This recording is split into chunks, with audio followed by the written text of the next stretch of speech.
Il faut absolument voir ce documentaire pour comprendre justement l'impasse.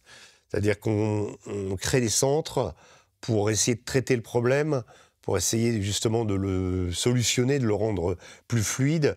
Et en réalité, la loi permet assez peu d'aller au bout de la procédure.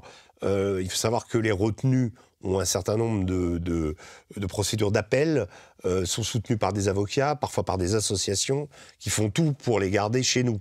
Et le gouvernement finance à la fois ces associations et finance aussi le processus qui va les faire partir. Donc c'est une sorte de contradiction totale et qui mène la plupart des individus et le système français en général dans une impasse.